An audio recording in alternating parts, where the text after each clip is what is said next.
breath that I gave you. I don't want that. And I encourage you, when you start to feel, and I promise you, you can tell when you are heading into lukewarm territory.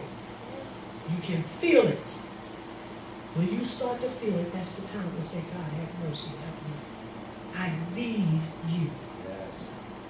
I need you every day. I need you every hour. I can't live without you. I'm dying.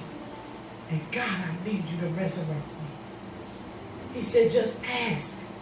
You don't have to always feel it. Sometimes I don't feel it. And I make myself. And I'm learning. That's called spiritual maturity. It's time. If we are going to make an impact on this generation, on this community, in this world, we've got to grow up. We have to understand that trouble and trials come. But we serve a God who's bigger than all of them. And it's for our testimony later. But we've got to open our mouth. We've got to do it. Going through too much to sit quiet, to pray quiet. You want to pray quiet? Do it in your private time. But when you come to church, lift your voice, because you don't know who you are affecting. You don't know. You don't know. Maybe somebody who needs to hear you pray, needs to hear what you're saying, needs to draw strength. Open your mouth. I encourage you.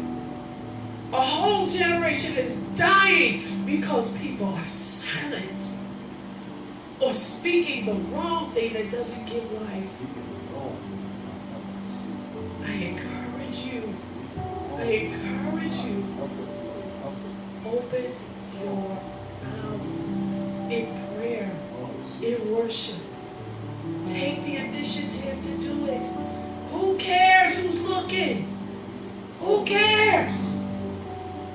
The world does all kinds of things, look all kind of crazy, but they worship their master, the devil.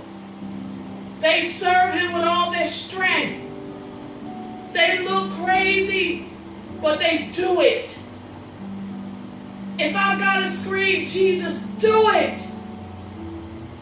If you gotta cry, do it. Yes, yes. Don't be ashamed of the gospel of Christ. Oh, my God. Yes, Lord. Oh, Jesus. You're You let it out so that we can all be blessed by it. I encourage you, it hurts my heart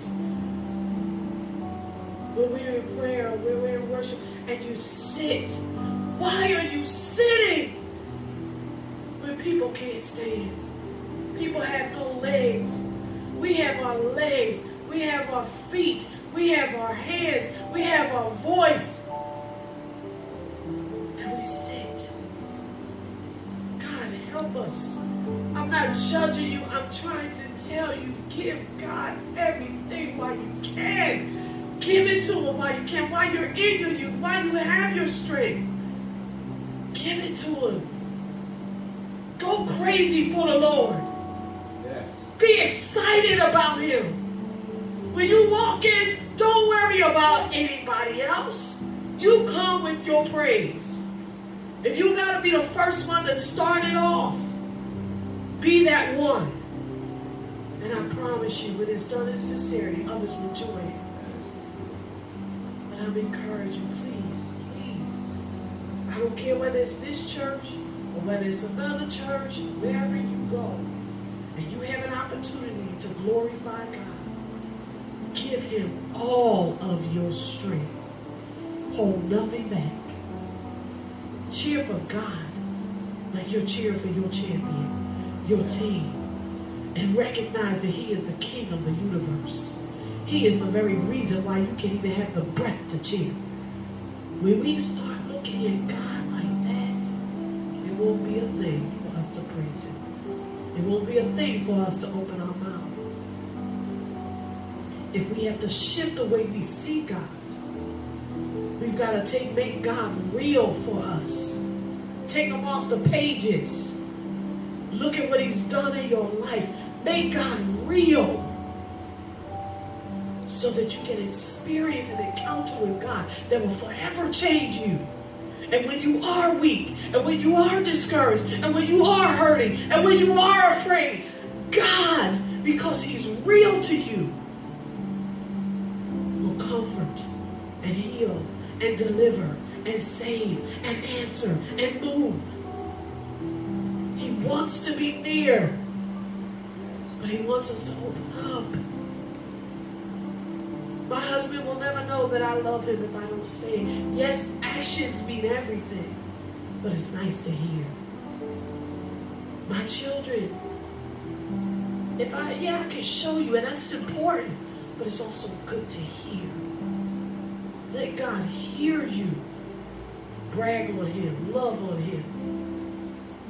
I beg you, please, from this point on, when you come, give God today.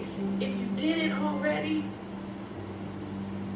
make it your mission before we leave here to give God everything.